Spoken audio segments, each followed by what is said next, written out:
Sambil menunggu yang lain ya, kita mulai sekitar 1 menitan lagi. Siap.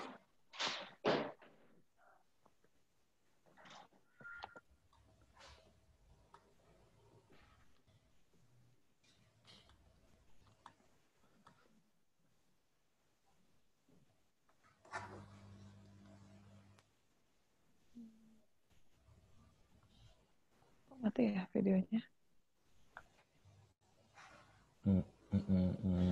Coba dicoba lagi, Teh. Kalau di sini sih masih start screen sharing. Tapi nggak ada emang black item. Oh, oke. Nah, oke. Udah sekarang ada videonya nyala nggak? Belum nyala. Belum nyala.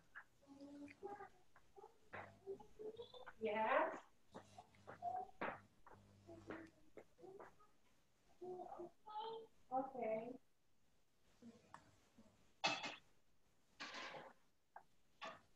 Tapi video nyala, Bel? Enggak. Kenapa ya? Oh, nggak nyala juga. Coba bentar. Nah, udah.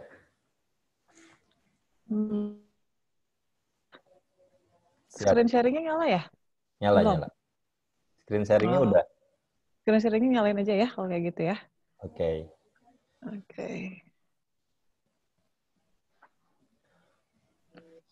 Oke, kita buka aja ya. A'udzubillahi minasyaitonirrajim. Bismillahirrahmanirrahim. Assalamualaikum warahmatullahi wabarakatuh. Waalaikumsalam warahmatullahi wabarakatuh. Selamat pagi teman-teman. Alhamdulillah wa syukurillah kita bisa berkumpul ya. Baru ada beberapa orang, biasanya agak-agak telat 10-15 menit baru pada masuk nih biasanya. Dan saya sapa dulu buat teman-teman yang baru masuk. Alhamdulillah dan Masya Allah sudah mau menyempatkan waktunya ya. Padahal ini weekend nih kan, Teh. Weekend udah Iya, gitu. betul. Idul Adha dan teman-teman Nah. masih mau nih untuk belajar gitu ya. Menyempatkan waktu untuk belajar. Nah mudah-mudahan kita niatkan pagi hari ini untuk kita sama-sama belajar yang dimana insya Allah niatnya sebagai ibadah dan mudah-mudahan kita dan semua yang ada di sini mendapatkan manfaat, khususnya Teh Indi yang udah meluangkan waktunya untuk sharing bedah buku internasional gitu ya. Nah, Amin, hatur nuhun. Makasih juga udah diundang untuk sharing ini bedah buku ini. Bukunya menarik banget, jadi excited banget buat sharing apa dalamnya. Ya. Dan ini teman-teman acaranya gratis dan terima kasih buat para kontributor yang mau meluangkan waktu walaupun acara ini gratis dan tidak dibayar. Nah, tapi karena sekarang kondisinya masih pandemi gitu ya. Jadi sekalian kalau misalkan teman-teman mau ada yang berdonasi dan merasa ini sangat bermanfaat, silakan berdonasi karena nanti akan kita sumbangkan kepada orang-orang yang memang masih terdampak untuk pandemi COVID ini, Teh. Karena kan kita tahu ya, kabarnya ada resesi dan lain-lain gitu.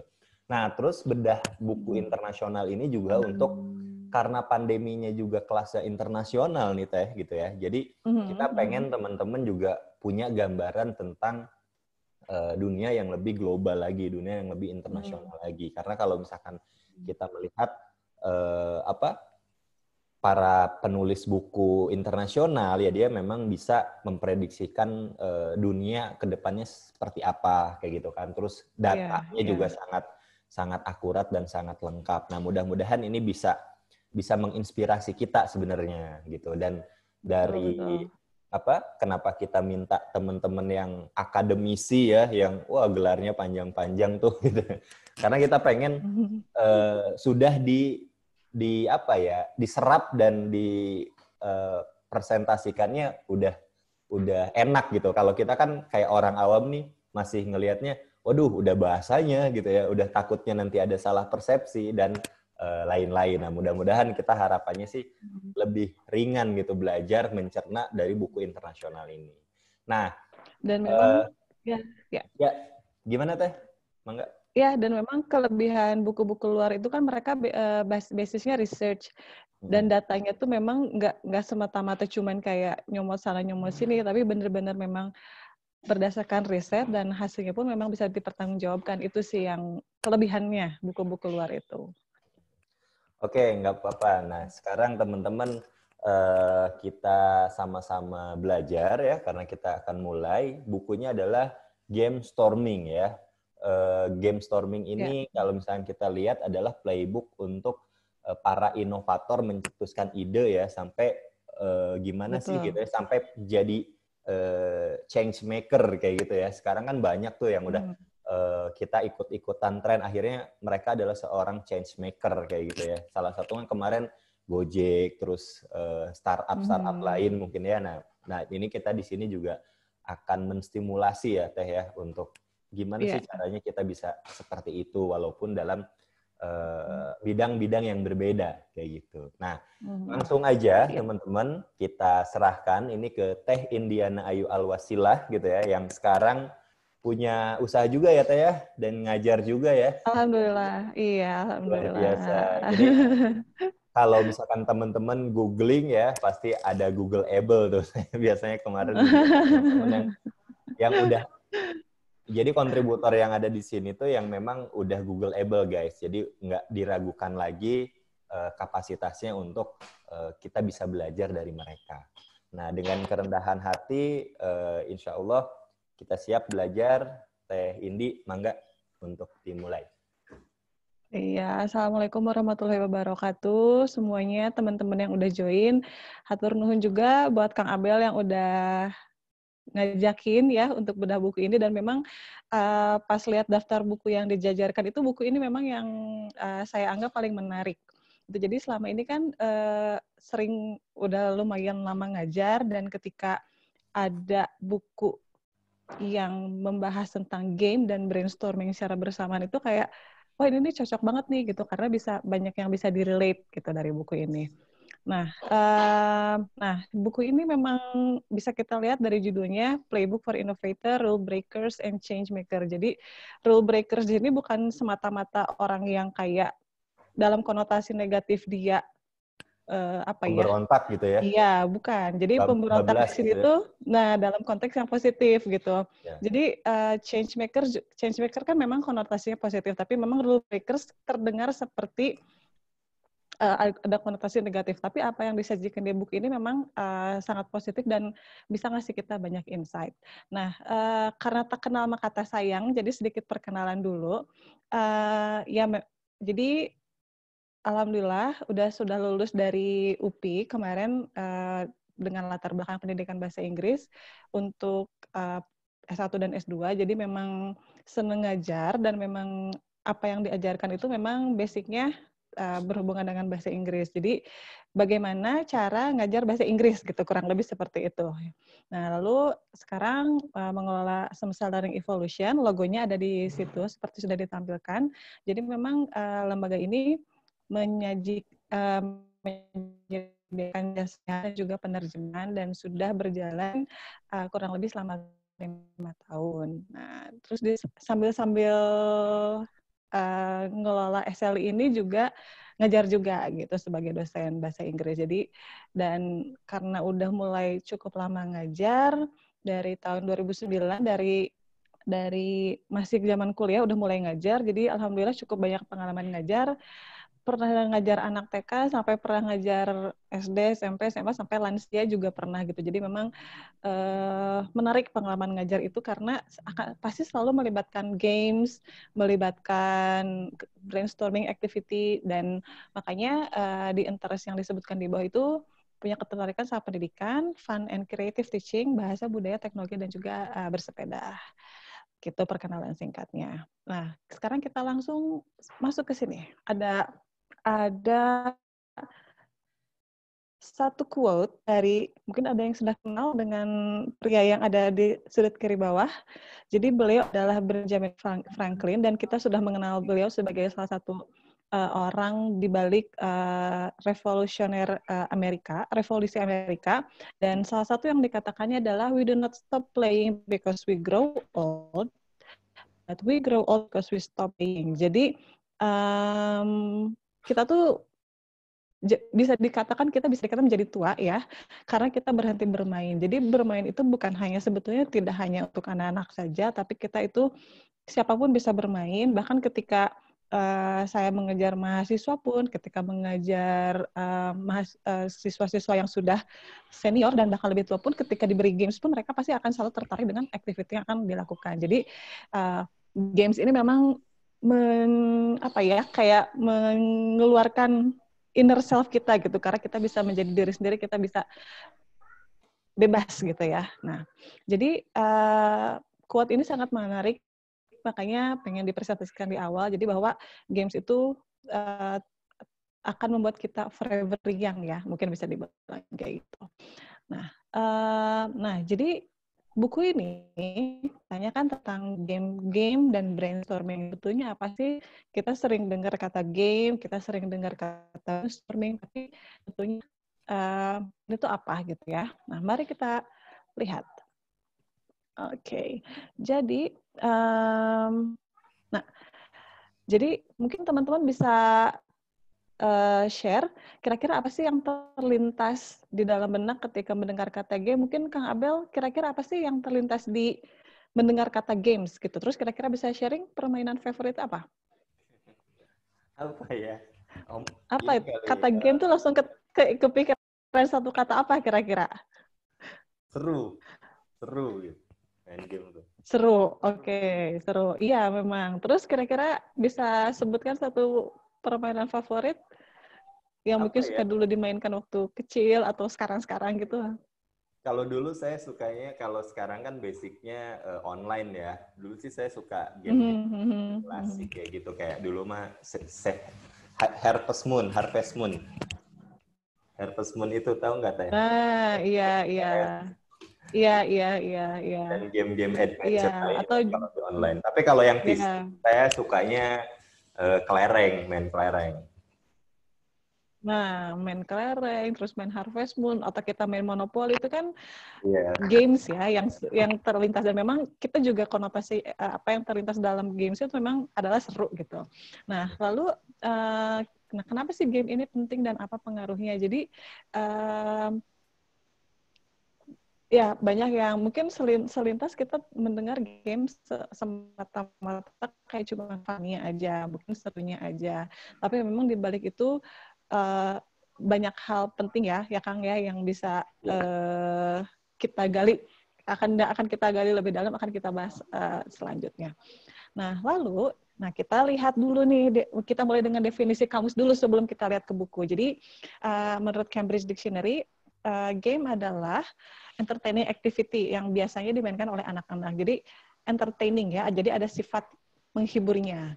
Dan brainstorming menurut Cambridge Dictionary itu adalah activity atau business method yang dimana ketika sekelompok orang bertemu untuk mencari ide, mencari gagasan baru untuk mengembangkan sesuatu yang dapat dilakukan. Jadi bisa kita simpulkan, jadi game tanpa kita melihat isi bukunya pun kita bisa nebak nih buku ini tentang apa gitu. Jadi aktivitas menyenangkan kata kuncinya, lalu ada melibatkan sekelompok orang, dan juga tujuannya untuk menciptakan gagasan-gagasan baru gitu. Jadi belum kita lihat dalam bukunya seperti apapun, kita udah bisa bayangin nih bahwa di dalam bukunya ada banyak daftar aktivitas menyenangkan yang bisa kita lakukan untuk melibatkan banyak orang, dan juga tujuannya untuk menciptakan banyak gagasan baru. Nah, jadi secara kamus definisi game storming itu seperti itu. Tapi kita harus lihat juga nih, apa sebetul isinya ya menurut kata tiga penulis itu. Nah, jadi mari sekarang kita tengok isi bukunya, dan kita mulai dengan ini. Nah, di sini ada gambar seorang anak yang sedang memainkan bola.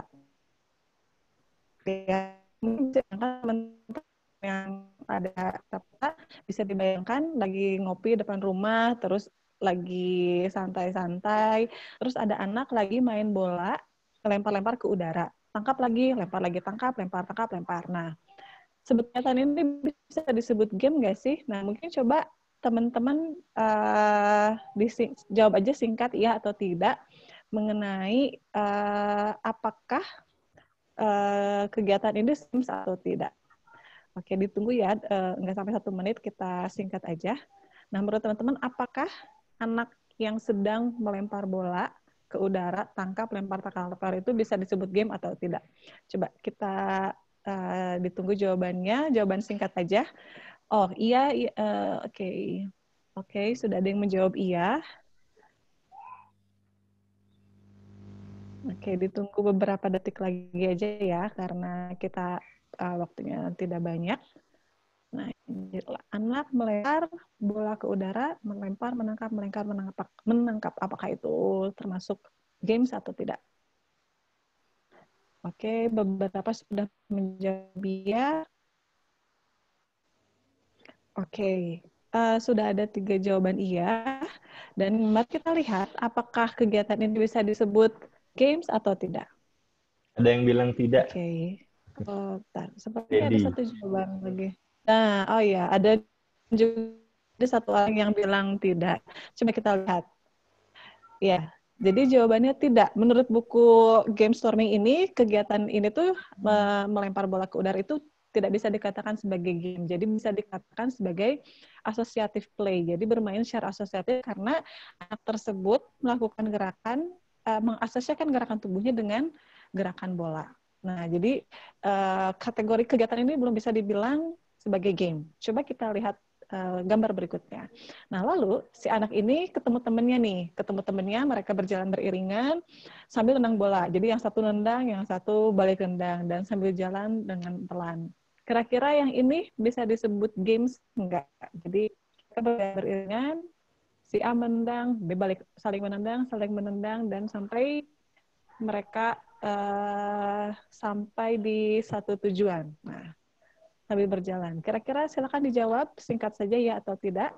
Apakah kegiatan ini kita sebut sebagai games atau tidak? Ya, sudah ada yang menjawab iya, baru 1 orang.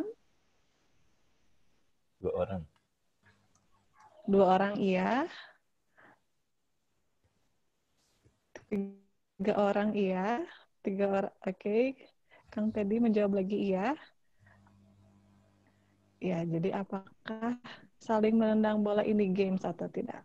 Oke, katanya iya juga. Kang Idam sudah menjawab iya. Oke, kita lanjut ke kata Kang Junaidi tidak katanya. Oke, sekarang kita lihat ya, apakah saling menendang bola ini bisa kita sebut sebagai games atau tidak. Tadam. Ya, tada. Jadi, Ya, salah. menurut buku Game Storming ini, saling menendang bola itu belum bisa dikategorikan sebagai games, tapi namanya streaming play. Jadi anak tersebut itu memang memasuki dimensi sosial karena ada aksi, respon aksi. Jadi nggak direncanain kan, mereka tiba-tiba saling nendang, sambil jalan, sambil nendang, nggak direncanain, tiba-tiba terjadi dan tiba-tiba selesai aja. Nah, jadi itu belum bisa dikatakan sebagai games. Coba, nah sekarang, kedua anak tersebut setelah mereka saling menendang bola, mereka tiba di taman dan akhirnya bertemu dengan satu temannya lagi. Nah, tapi setelah mereka sampai di taman ini, mereka bermain dan mereka sepakat untuk menendang bola ke sebuah pohon di belakang sebuah garis yang sudah mereka tentukan sendiri. Dan siapa di antara mereka bertiga yang mengenai pohonnya sampai 5 kali dapat menjadi pemenang. Nah, apakah ini bisa disebut game atau tidak? Silakan dijawab singkat, iya atau tidak, ketika aturannya berubah menjadi seperti ini.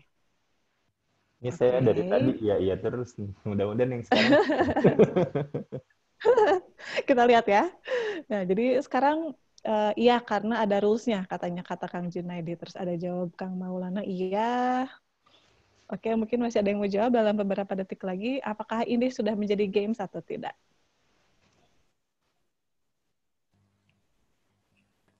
Oke, ditunggu beberapa detik lagi ya. Apakah kegiatan ini kita bisa sebut game atau tidak?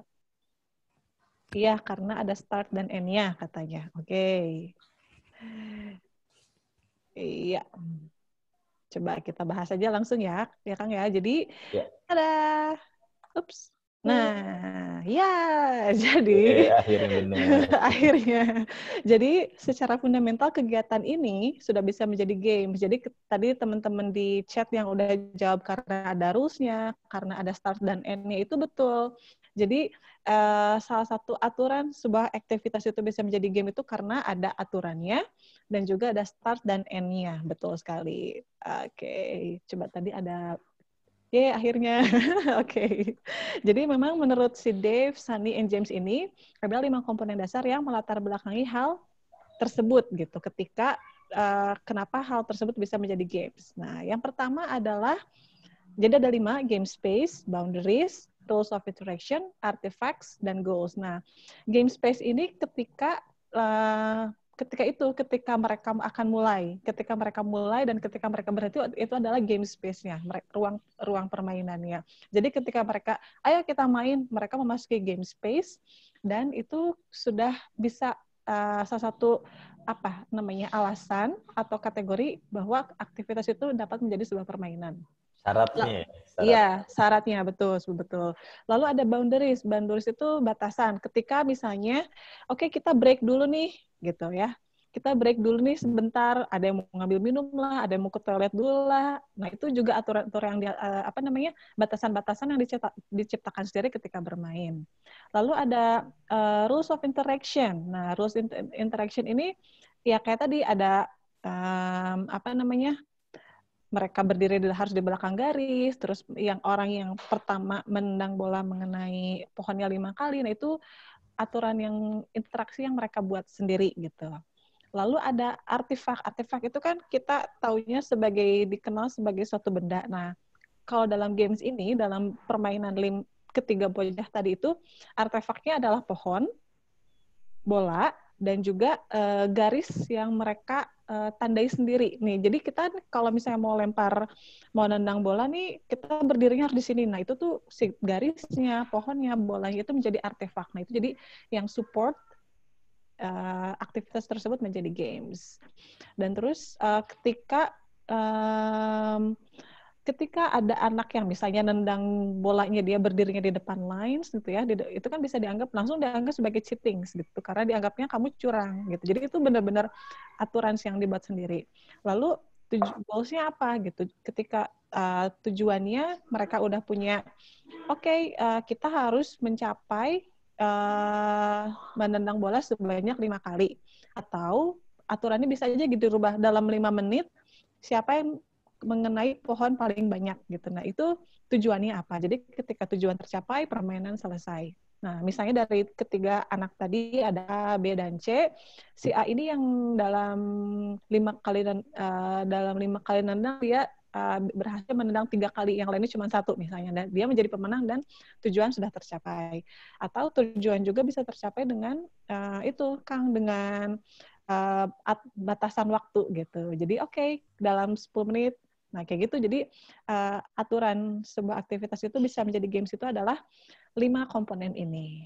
Begitu. Jadi kita selama ini mikirnya kita main aja gitu ya. Ternyata ketika udah baca ini ternyata saya juga banyak dapat insight, ternyata banyak hal kayak secara filosofis gitu ya yang mendasari games itu seperti apa. Oke, kita lanjut. Nah, jadi kita karena buku ini sedikit banyak membahas tentang bisnis, jadi ilustrasi yang disampaikan oleh penulis adalah ketika Columbus memulai perjalanan ke Amerika. Jadi dalam bisnis pun kita seperti itu ya. Jadi banyak pengalaman, atau nggak harus dalam bisnis sih, dalam banyak pengalaman hidup kita pun ketika kita akan berencana memulai sesuatu, kita tujuannya dari A itu kita mau ke D, tapi ternyata kita malah nyampe ke Z gitu. Nah itu kan dalam banyak hal kita juga mengalami banyak hal seperti itu gitu. Tujuan kita ternyata tidak tercapai, tapi kita malah menemukan tujuan lain, malah menemukan sesuatu yang lebih hebat dan lebih besar, bisa dibilang seperti itu. Nah, jadi apa yang disebutkan oleh 3 penulis di buku itu adalah tentang fuzzy goals gitu ya. Jadi goals yang berkabut, yang belum jelas, masih samar gitu. Kita mau ke India nih, tapi ternyata malah nemu tempat lain lebih menarik dan mungkin dari jauh belum jelas itu tempatnya ada apa sih di sana gitu. Apakah ada monster, apakah tempatnya berbahaya, apakah nanti di sana makanan beracun atau seperti apa, nggak pernah ada yang tahu karena tujuannya masih samar. Nah, itu pun memang bisa dibilang hal yang dialami oleh Columbus. Jadi Columbus itu memang mungkin bisa dibilang, oke, kita tujuannya mencari India, tapi menemukan tempat lain dan memang ternyata mendapat sesuatu yang lebih hebat, bisa dibilang gitu ya, karena surprising kan akhirnya goals-nya gitu. Nah, jadi dalam bisnis atau dalam kehidupan kita pun bisa aja kita belum punya tujuan yang jelas, tapi dengan game storming activity itu kita bisa banyak melakukan eksplorasi. Nah, jadi dengan trial, dengan error gitu sampai akhirnya kita nemu sih benar-benar tujuan yang kita ingin capai itu apa gitu. Jadi berkaca dari pengalamannya Christopher atau pengalaman kita, mungkin kita bisa dengar cerita success story-nya banyak orang, atau Kak Abel juga pasti punya cerita tentang beberapa trial errors gitu, pasti akhirnya menemukan tujuan akhir itu pasti sudah dengan melalui banyak eksplorasi gitu ya Kang ya. Oke, ya. Oke, kita lanjut. Jadi menurut para ketiga penulis game storming ini ada proses yang berbeda-beda ketika kita akan mencapai sebuah tujuan. Kalau di gambar pertama kita bisa lihat ada di sini ada tujuan yang sudah jelas ya, clear goals gitu. Kita udah tahu, oke, kita dari A, tujuan kita ada mau ke B gitu. Kita di Dago, terus kita mau ke Cicahem. Tujuan kita udah jelas kita mau apa gitu. Tapi ketika misalnya di dalam games, nah dalam games itu kita belum terlalu kebayang nih kita udah belum terlalu kebayang tujuannya apa, masih samar, dan ini tuh bisa kita capai dengan permainan gitu, karena permainan itu manfaatnya salah satunya kan adalah membuat kita kritis, membuat kita bisa bekerja sama. Nah jadi fuzzy goals ini nanti goals yang samar itu lama-lama tuh bisa menjadi jelas gitu ya dengan beberapa proses yang sudah dilewati. Nah, di gambar yang di bawah ini stringing together processes. Jadi banyak tujuan, jadi kita berangkat dari A, terus kita dapat B, tapi banyak variabel lain yang menambah pengalaman kita, menambah relasi kita, menambah network kita yang sampai pada akhirnya kita benar-benar menemukan tujuan kita yang final tuh pengennya di mana. Nah, itu tuh bisa kita bilang walaupun kita, jadi jangan takut dengan apa yang namanya tujuan yang samar, karena ketika tujuan kita samar itu kita setidaknya udah punya satu starting point yang untuk bisa yang akan bisa kita lakukan untuk melanjutkan ke tahap-tahap eksplorasi sampai kita nemuin goals kita akhirnya apa. Oke, nah lanjut. Nah, jadi kata kuncinya supaya kita tujuan kita itu tidak hanya menjadi nggak samar terus gitu ya. Tujuan kita itu berkembang menjadi semakin jelas. Kata kuncinya itu adalah presisi, akurasi, dan konsistensi gitu. Jadi ketika kita melakukan eksplorasinya dengan presisi, dengan akurasi, terus konsisten secara terus-menerus dilakukan, insya Allah si tujuan kita yang awalnya samar itu akhirnya bisa menjadi jelas ya. Jadi dari fuzzy goals akhirnya bisa berkembang menjadi sebuah clear goals. Nah menurut Dave dan teman-temannya penulis buku Game Storming ini memang ada 3 karakteristik fuzzy goals ya. Jadi ketika kita dari progresif. Nah, progresif ini maksudnya jadi kita harus melakukan banyak pergerakan karena fuzzy goals ini sifatnya memang berubah-ubah gitu. Jadi berubah-ubah sehingga itu memang sifatnya seperti itu. Lalu ada emosional. Nah, passion generates momentum. Ketika kita passionate, kita melakukannya dengan sepenuh hati, kita excited melakukan apa yang sedang dikerjakan untuk mencapai tujuan. Nah, itu menunjukkan apa yang akan kita capai itu biasanya akan lebih mudah. Lalu sensori. Nah, sensori ini menunjukkan tangible artifacts atau sesuatu yang visual. Jadi ketika kita bisa memvisualisasikan ide kita, lama-lama itu fuzzy goals ini atau goals yang masih kasat mata, masih kabur ini bisa lama-lama jadi sesuatu yang jelas. Jadi fuzzy goals ini tidak semata-mata samar aja, tapi ketika kita mau progresif, melakukan banyak perubahan, kita melibatkan emosi, ketika melibatkan emosi kan ada momentumnya. Nah, dan kita melibatkan visual. Nah, itu biasanya membantu kita untuk mencapai clear goals pada akhirnya. Jadi di buku ini ada sekitar 80 games yang sangat menarik dan bisa kita bahas secara singkat. Dan namun ini yang paling penting ya, hal-hal fundamental yang mendasari ada games itu seperti apa. Jadi ada games itu yang tujuannya untuk open, ada yang untuk explore, ada yang untuk close. Jadi kalau open itu untuk develop themes, ideas, information katanya tujuannya. Jadi maksudnya adalah membuka banyak ide, mengembangkan gagasan. Jadi pola pikirnya terbuka kita ya jadi kita menutup tapi kita akhirnya membuka diri untuk melihat banyak informasi. Jadi tujuannya adalah mengumpulkan sebanyak mungkin informasi.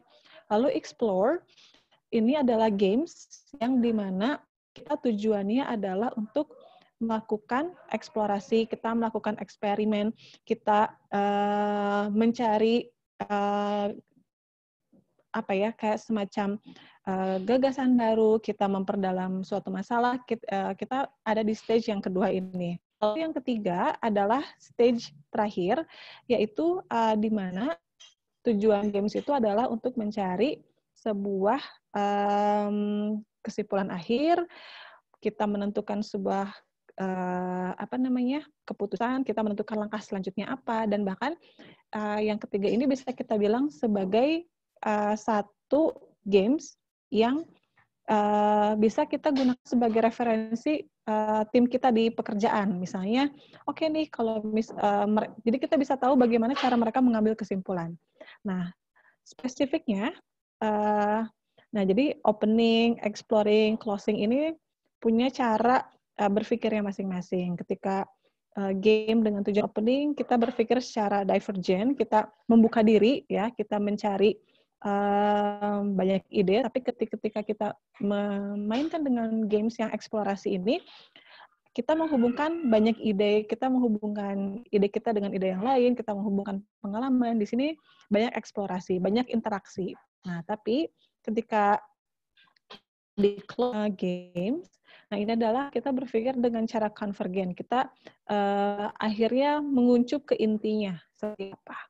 Nah, jadi itu ada, dari 3 stages ini, nanti ada 7P. Nah, ini adalah framework yang mendasari purpose atau tujuan, people, orang-orangnya, lalu proses yang terlibat, produknya seperti apa, hasilnya seperti apa, tapi di balik 4P ini ada preparation-nya, ada practical concern-nya, dan juga fall. Jadi seperti yang kita bilang, kalau misalnya games yang tadi anak-anak yang tadi 3 itu kan mereka sudah jelas ya tujuannya apa, menendang bola 5 kali ke pohon.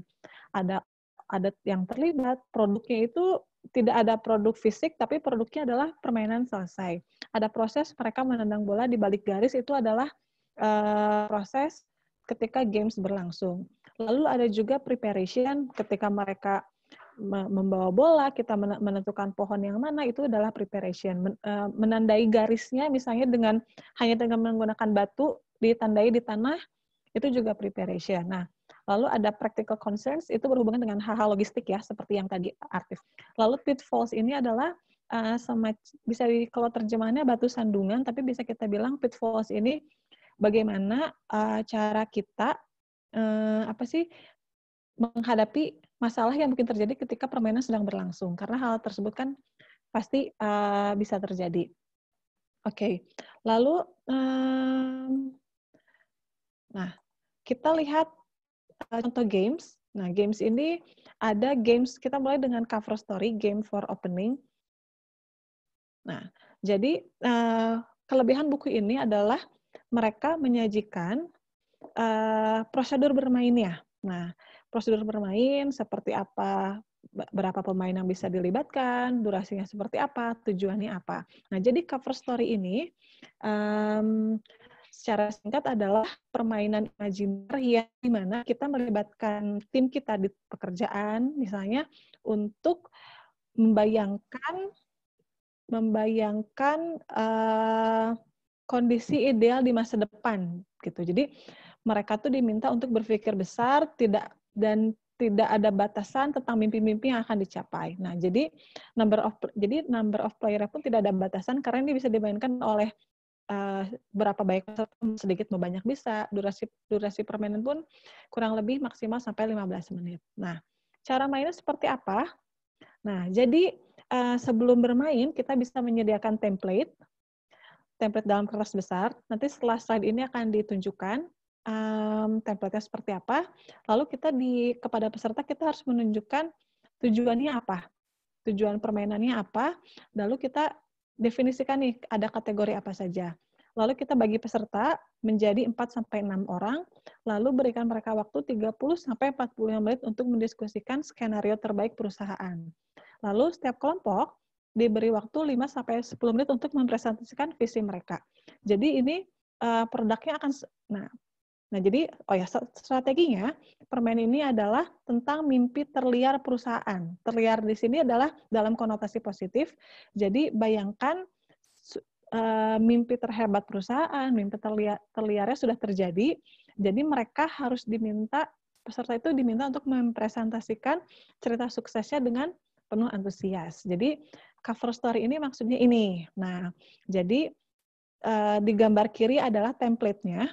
Template yang akan kita bagikan, kita bagusnya print di kertas besar, misalnya A3 atau A2, kita bagikan ke dalam kelompok kecil 4-6 misalnya. Lalu mereka harus menceritakan kehebatan perusahaan gitu. Jadi tidak ada mimpi yang terlalu sulit untuk dijangkau. Jadi silakan mereka, makanya namanya kenapa cover story, karena biasanya kesuksesan seseorang itu bisa dilihat ketika dia udah tampil di majalah kan. Nah, jadi cover story ini adalah kita sudah sukses, kita tampil di majalah dan ada di cover. Nah, makanya kita minta tim kita dalam kelompok untuk membagi mereka menjadi berbagai menjelaskan cover seperti apa, lalu quotes-nya apa, headline-nya apa, foto-fotonya seperti apa. Dan ini adalah contoh produk dari game storming itu. Produk dari game storming. Lalu berikutnya, ini permainan yang dengan tujuan untuk opening, karena untuk membuka gagasan. Lalu yang berikutnya ada, jadi ini cover story ya. Oke, lalu yang berikutnya game for exploring ya, yang tadi stages yang kedua itu. Jadi games untuk exploring ini contohnya adalah The Forces. Jadi The Forces ini adalah jadi the game The Forces ini adalah games yang dimana kita secara cepat mengumpulkan dan mengatur informasi tentang subjek apapun menggunakan 4 konsep. Lalu sebaiknya dimainkan oleh 5-20 pemain dan durasi permainan 30 sampai 1 jam. Nah, cara bermainnya seperti ini. Jadi, kita akan menyiapkan topik yang akan dieksplorasi peserta, lalu kita siapkan matriks 2x2 di papan tulis. Nah, di setiap kotak-kotak itu kita tulis mana komponen, mana karakteristik, mana challenges, mana karakter. Lalu kita, misalnya ada 20 peserta, kita bagi menjadi 4 kelompok. Jadi masing-masing kelompok ada 5 orang. Lalu dalam 3 menit pertama, mereka harus mengumpulkan informasi tentang kelompok dengan kelompok komponen, yang karakter-karakter, dan seterusnya. Lalu setelah itu mereka diminta untuk berdiskusi dengan teman-temannya dari kelompok lain. Jadi saya ke bagian komponen nih, saya harus discuss dengan teman-teman yang di karakteristik, dengan challenge, dengan karakter. Jadi ada semacam diskusi gitu, karena di sini kuncinya adalah diskusi. Lalu setelah itu di 3 menit terakhir mereka harus menganalisis informasinya lalu mengorganisasikannya ke dalam matriks yang sudah kita siapkan di awal. Jadi lalu akhirnya beberapa volunteer, beberapa relawan bisa kita undang untuk mempresentasikan temuan kelompoknya. Nah, jadi contohnya seperti ini. Nah, jadi misalnya kita punya sebuah topik di kantor, dalam bisnis yang bisa, atau di dalam konteks apapun kita ingin bahas nih, komponennya apa, karakteristiknya apa, challenge-nya apa, karakternya siapa, itu bisa dalam games ini. Games ini pun karena tidak terlalu lama durasinya, jadi bisa digunakan sebagai warming up activity ketika kita akan melakukan sebuah kegiatan. Nah, jadi memang ketika peserta yang terlibat sudah mengetahui apa yang akan mereka bahas, biasanya kan mereka cenderung mungkin bisa dibilang sok tahu gitu ya. Tapi ketika dengan games yang tempo cepat ini, kita itu menghindari mereka untuk membuat daftar aja, dari sesederhana membuat daftar. Tapi ketika ada diskusi, kuncinya itu adalah ketika mereka saling mewawancarai dan membangun interaksi di antara peserta. Jadi kata kuncinya adalah itu untuk permainan ini. Makanya game ini tujuannya untuk eksplorasi ide gitu. Ketika mereka saling mewawancarai, mereka punya interaksi, itu adalah apa yang tujuan dari game untuk eksplorasi ini. Lalu, nah berikutnya, ini game for exploration, game for closing harusnya ya. Jadi nama permainannya adalah $100 Task.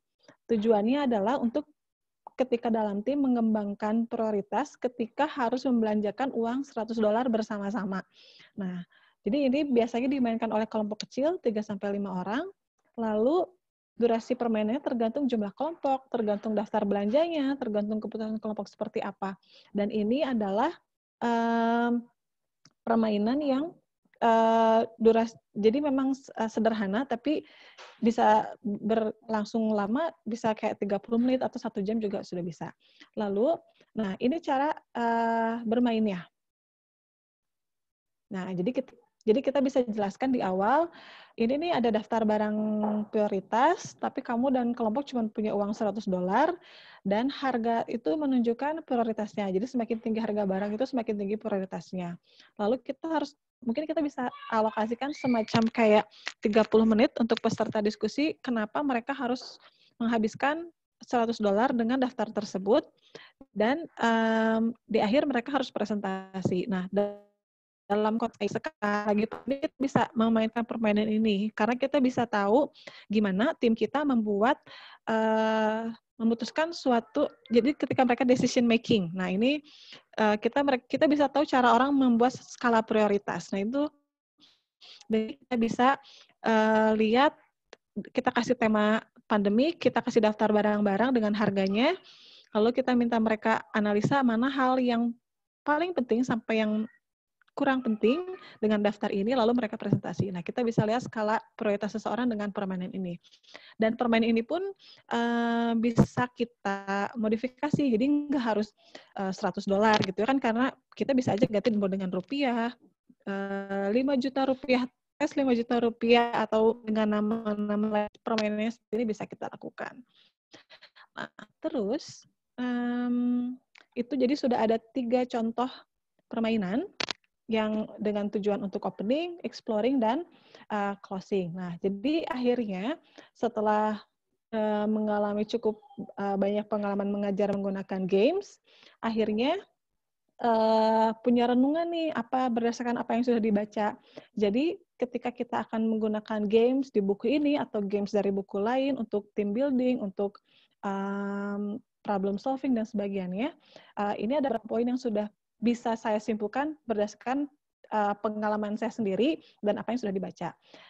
Yang pertama, kita harus tentukan tujuannya dulu. Ketika tujuannya udah matang, kita lihat pesertanya seperti apa, karakternya apa, kita sudah bisa bayangkan apa yang gamesnya akan seperti apa. Jadi intinya tujuannya dulu. Kita apakah tujuannya mau problem solving, apakah mau team building, atau apakah critical thinking. Nah, itu tujuannya dulu. Lalu yang kedua adalah imajinasikan desain permainannya. Jadi ketika kita udah baca prosedur, kita coba dibayangkan aja dalam benak secara visual, kira-kira ini doable nggak sih? Kira-kira hal ini tuh bisa dilakukan nggak sih? Nah, terus harus dibayangkan juga skenario terburuknya apa kalau si rencana ini tidak berlangsung sesuai dengan rencana kita. Jadi saya kalau mau ngajar baca prosedur game suka dibayangin dulu, oke, prosedurnya ini, nanti anak-anak ngapain, nanti pengelompokannya seperti ini. Nah, itu tuh hal yang sangat membantu. Jadi kita harus coba bayangkan secara visual dalam benak kita sebelum kita memainkan games tersebut.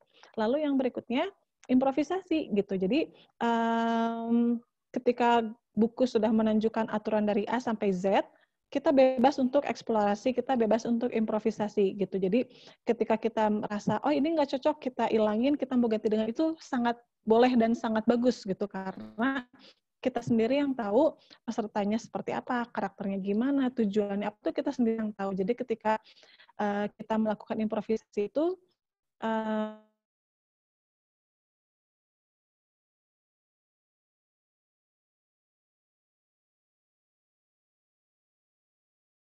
pertama kali itu kadang-kadang dulu gitu. Oke, kok tadi kayaknya masih ada yang kurang enak deh, kayaknya kurang ininya, kurang itulah, atau kurang misalnya kurang banyak artefaknya lah, kita belum siapin cukup banyak alat peraga dan sebagainya. Nah, itu jadi sebetulnya menambah jam terbang kita mengenai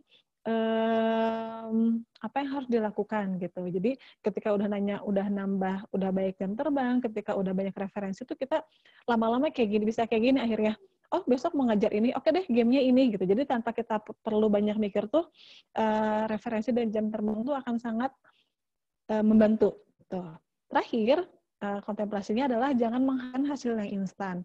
Jadi ketika games ini kan memang adalah stimulus ya, stimulus bisa berpikir kritis, stimulus untuk kita bisa decision making, tapi memang tidak akan ada hasil yang instan gitu. Jadi dengan banyaknya aktivitas seperti ini lama-lama akan terbangun karakteristik kita yang untuk karakteristik kritik kita itu akan lama-lama akan terbangun gitu. Jadi kalau kita mengharapkan hasil instan, ya mungkin jangan dengan game caranya kayak gitu. Ya itu mungkin sebelum kesimpulan gimana Kang Abel? Langsung kesimpulan atau gimana Kang? Atau gimana? Boleh, Baiknya. sambil ada yang mau ditanyakan. Langsung kesimpulan aja ya.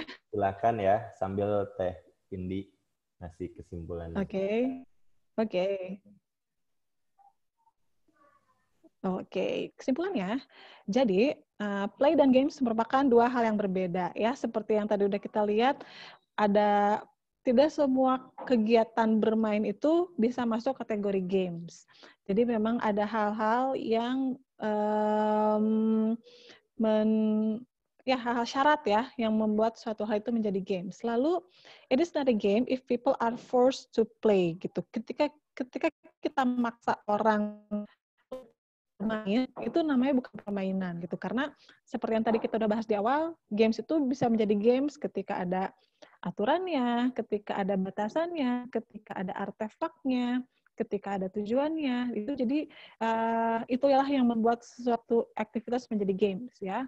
Kita tidak boleh memaksakan. Lalu berikutnya, nah, permainan memiliki banyak faedah, betul ya, seperti yang sudah dibahas tadi. Jadi, tapi ketika kita mengaitkannya dengan brainstorming, banyak proses pengembangan diri dan tim yang terlibat gitu. Games kan mungkin tadi kita bisa bilang, oke, itu seru gitu. Oh, having fun, senang main gitu loh, bisa melupakan stres dan sebagainya. Tapi ketika kita menghubungkan games dengan brainstorming, banyak proses pengembangan diri dan tim yang bisa dikembangkan. Lalu, 3 tahapan permainan seperti yang sudah tadi dibahas, ada opening, exploring, dan closing. Tujuannya seperti ini. Jadi, games for opening itu tujuannya untuk membuka pikiran, menciptakan kesempatan, dan mengumpulkan ide sebaik mungkin. Seperti games yang pertama tadi, yaitu yang cover story. Ya, kita membuka pikiran tim kita untuk membayangkan mimpi terliar, mimpi terhebat. Nah, itu adalah games for opening. Lalu yang kedua adalah games for exploring, emergent, berpikir secara emergent yang kita menciptakan tujuan yang memungkinkan ada gagasan tidak terduga, the four C's game tadi gitu. Jadi kita memberi peserta waktu yang terbatas untuk berpikir dan berinteraksi. Jadi tujuannya adalah untuk menciptakan gagasan-gagasan yang tidak terduga. Lalu yang terakhir, tahapan permainan yang terakhir adalah game for losing. Kita pikir dengan secara konvergen, yaitu kita tujuan intinya seperti apa ya. Nah, tujuannya adalah membuat keputusan atau langkah berikutnya, menilai gagasan dan memilih kira-kira hal mana yang paling menjanjikan yang bisa dilakukan oleh tim. Begitu. Jadi kurang lebih itu apa yang sudah bisa di-cover dari awal sampai akhir. Jadi intinya games dan brainstorming itu ketika dipadukan adalah sebuah komposisi yang manis ya gitu, karena hasilnya juga menjadi sangat bagus dan hebat. Gitu, segitu kesimpulannya. Oke, jadi hatur nuhun ya, Tendi udah menceritakan isi dari buku game storming ini. Kalau saya tadi nangkepnya sangat relate nih sama yang sekarang sedang dijalankan ya, karena memang untuk karena kan kalau misalkan kita ngerjain di kantor ya atau ke tim kita tuh kalau semuanya tentang kerjaan itu pasti bakalan boring banget. Nah, udah kebayang nih, oh ternyata kalau kita pusing segala sesuatunya nggak harus sendiri gitu ya. Dan tinggal kita bikinin games aja gitu. Kayak tadi saya nangkep banget untuk untuk yang biar nggak dibilang sok tahu nih, karena padahal kita pengen ada seorang yang bisa menonjol gitu ya, menonjol di situ dan mungkin dinyinyirin sama yang lain gitu, akhirnya malah redup gitu ya si star ini atau talent ini gitu. Jadi setelah dengar dengan game kayak gini, kita malah jadi bisa mengeksplor lagi lebih dalam kekuatan tim kita kayak gitu. Nah jadi saya kebayangnya kayak gitu. Oh ya udah, nanti kalau ada apa-apa kayak tadi kayak $100 tes gitu ya. Misalkan budget perusahaan nih, apa nih yang paling ya kita bisa bikin game aja ya sebenarnya gitu, tanpa malah yang terjadi sekarang kan apa dulu nih yang harus gitu ya, apa dulu nih yang ini. Nah, sedangkan kalau kita dengan games ini secara nggak apa ya istilahnya, nggak saklek banget gitu ya. Kalau misalnya dalam meeting kan saklek banget ya. Kalau misalkan ayo, nah mungkin teman-teman termasuk saya juga nanti akan mencoba dengan games-games yang tadi kayak gitu ya, dengan games-game yang tadi yang memang udah oh ya juga nih kayaknya tinggal tujuannya ke sini nih, kira-kira dibikin gamenya kayak gimana gitu ya. Terus kita punya gagasan ini, gamesnya kayak gimana kayak gitu. Itu kebayang sih Teh, dan rata-rata memang game yang tepat ya, tapi nggak semua game ya. Kadang kan kalau sekarang mensalah artikan gitu ya, main game kayak gitu ya.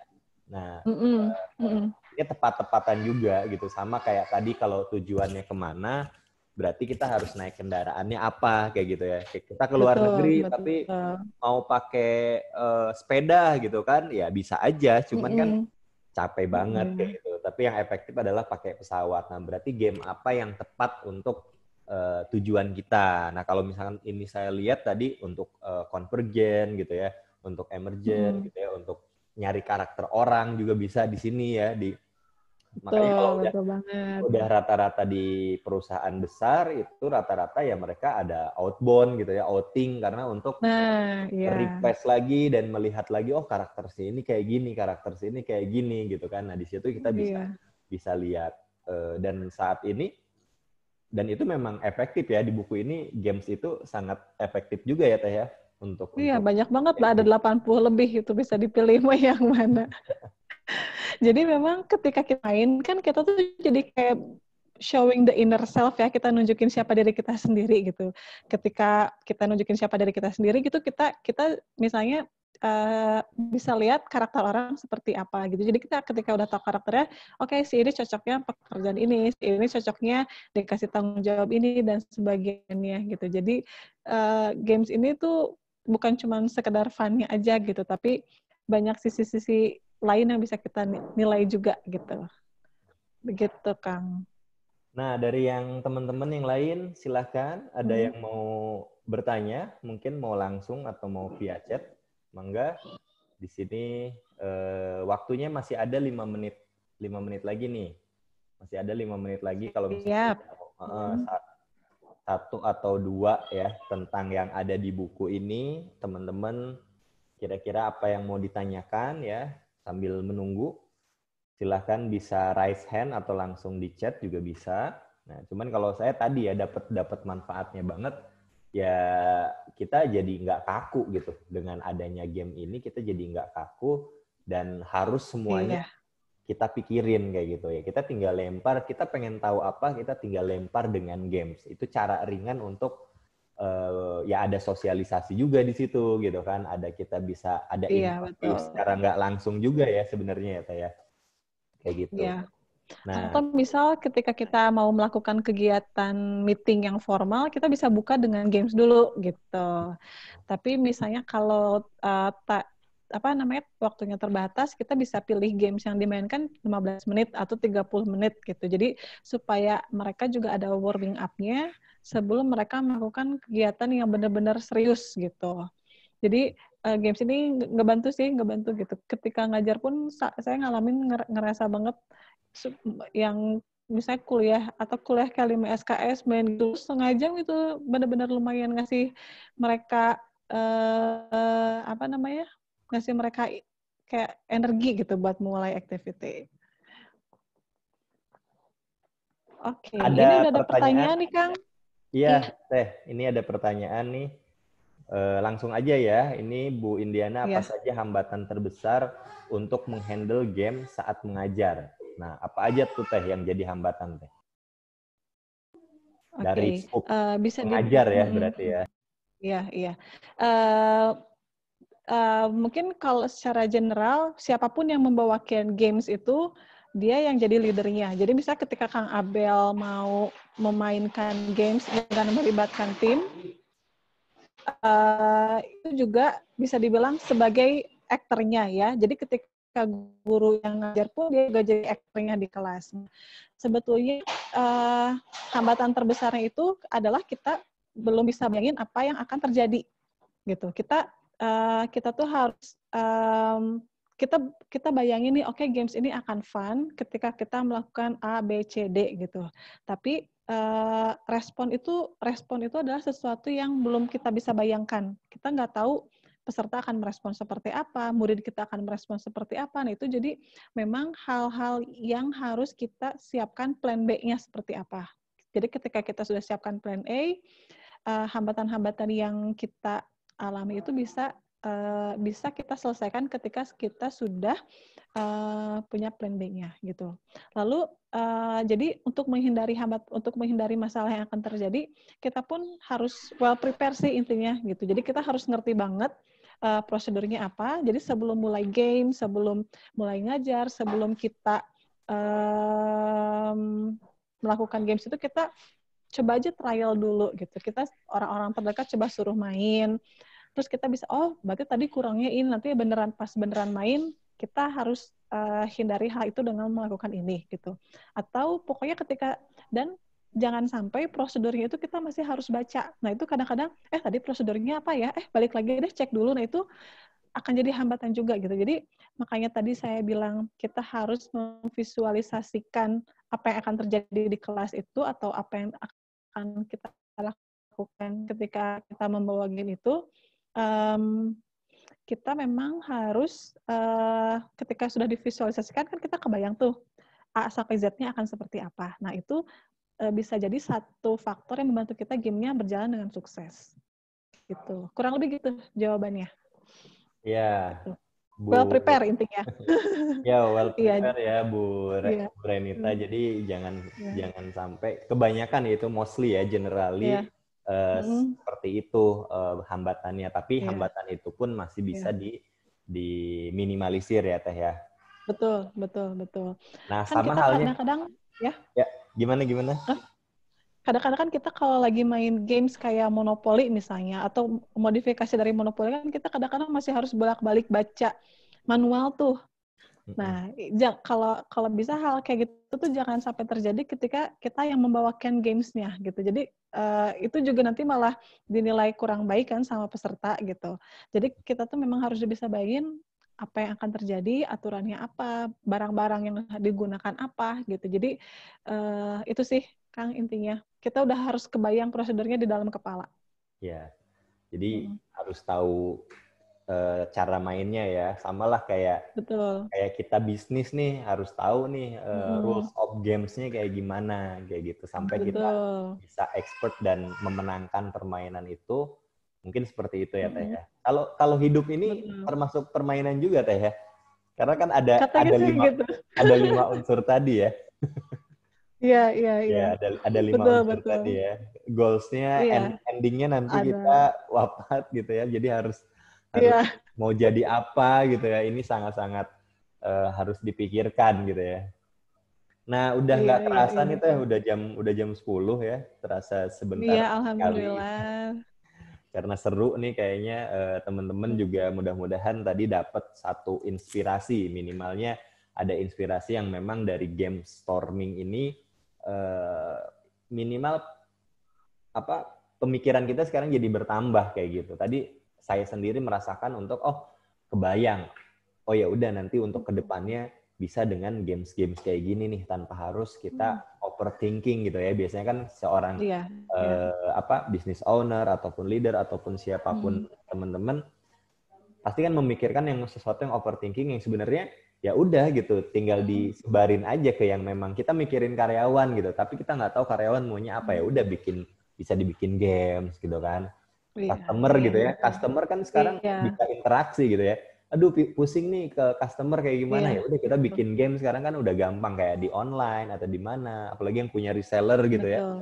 gimana cara biar Iya, betul. kita pusing naikin penjualan ya udah tinggal bikin game apa sih yang sekarang paling laku gitu ya kita tinggal dibikin game kayak gitu yang saya kebayang seperti itu gitu Teh. Nah jadi alhamdulillah dapat Iya. inspirasinya nih dari sini ya begitupun ini masih ada 13 hari ke depan ya kita bikin games nih yang teman-teman yang setia hadir di acara Iya. sharing bedah buku. Nah mulai tanggal 1 sekarang nih udah ini ya udah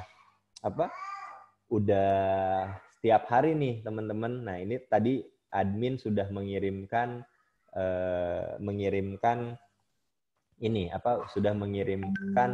flyer ya untuk acara besok. Acara besok tuh tanggal 2 itu Iya. kita udah mulai tiap hari ini. Ayo kita jadikan games, kita bikin goals ya. Kita membaca buku luar setiap hari kan jadinya gitu dengan sharing ini sama kayak kita membaca juga. Nah, jadi dalam 13 hari ini kita akan ada 15 buku yang dibaca kayak gitu ya. Goals-nya apa ya? Goals-nya adalah biar kita menambah mindset, wawasan yang nantinya ya kita bisa kayak tadi tuh convergent ya. Jadi membuat keputusan untuk kehidupan kita, entah itu dalam karir, dalam kesehatan, dalam keluarga, dalam pekerjaan dan bisnis kita dan lain-lain. Nah itu aja nih kalau misalkan tidak ada yang bertanya lagi, hatur nuhun pisan ya buat Teh Indi mengganggu weekendnya. Salam sunnah, Kang Abe. Oh enggak, senang banget. Semoga jadi amal jariah ya Teh ya. Semoga Amin. dibalas kebaikannya, waktu yang sudah dihabiskannya. Semoga Allah balas dengan waktu yang lebih berkah lagi kayak gitu. Mohon maaf kalau ada kesalahan kekurangan dari saya dan juga buat teman-teman semua. Terima kasih telah hadir, sama-sama belajar ya. Mudah-mudahan jadi amal jariah kita juga dengan niat belajar ibadah. Dan kita akan bertemu lagi besok bagi teman-teman yang mau dimasukkan ke grup peserta sharing bedah buku nanti akan diingatkan terus tiap hari. Silahkan ke admin tuh yang tadi kalau ada yang baru datang hari ini ke sini silahkan ya tiap hari sampai tanggal 14 karena tanggal 15-16-nya ada acara juga namanya FEI Festival Entrepreneur Indonesia. Nah jadi terima kasih sekali lagi Tendi ya. Sama-sama Kang. Salam buat keluarga. Ini mungkin kalau misalnya, iya siap. Kalau misalnya nanti ada ya dikasih. Iya betul, slide-nya kalau misalnya ada yang tertarik, nanti di-share juga ke admin atau boleh kontak saya langsung juga boleh. Oke, nah ini Instagramnya ya, Twitter dan Instagram Teh Indi. Silahkan Iya, di-follow supaya teman-teman. kita bisa ngobrol-ngobrol lagi. Nah, kalau yang mau slide-nya nanti Oke. di grup ya, di admin aja Ya, nanti dimasukin. Nah, teman-teman bisa oke. Siap. Siap. hubungin admin yang tertera di posternya. Nah, terus apalagi ya? Udah kali ya, Teh ya. Lagi Kang kira-kira. Iya, udah Ya, 1 jam juga nggak kerasa. lanjut nyate kali Teh. Lagi Iya, Idul Adha yang ya, kemarin masih selamat ada stok. Idul Adha. Iya. Iya, Oke, salam saya juga buat keluarga tutup. Kang. Sampai ketemu lagi. Saya tutup ya. Assalamualaikum warahmatullahi Ya, wabarakatuh. Terima kasih semuanya. Waalaikumsalam warahmatullahi wabarakatuh. Dadah. Ya. Ya, sampai jumpa besok ya teman-teman. Bagi yang mau hadir lagi, silahkan. Kalau yang mau dimasukkan ke grup peserta, itu silahkan hubungin admin, nanti dimasukin ke grup peserta untuk dapat update-updatean terbaru. Dan nanti ini juga bisa di-upload di YouTube ya Teh ya? Boleh ya? Oh, boleh banget, boleh banget. Biar nebeng bejeng ya. Ya, biar disebarkan lagi ke yang lain. Gitu. Iya, siap, siap. Ditunggu. Oke, Oke. silakan teman-teman yang mau undur diri. Saya masih 2 menitan di sini. Masih Oke. otak-atik dulu. Silahkan Oke. juga Kalau teh gitu info. saya live ya, Kang ya. Sampai Iya, ngobrol lagi berikutnya. terima kasih atas teman. Assalamualaikum. Salam.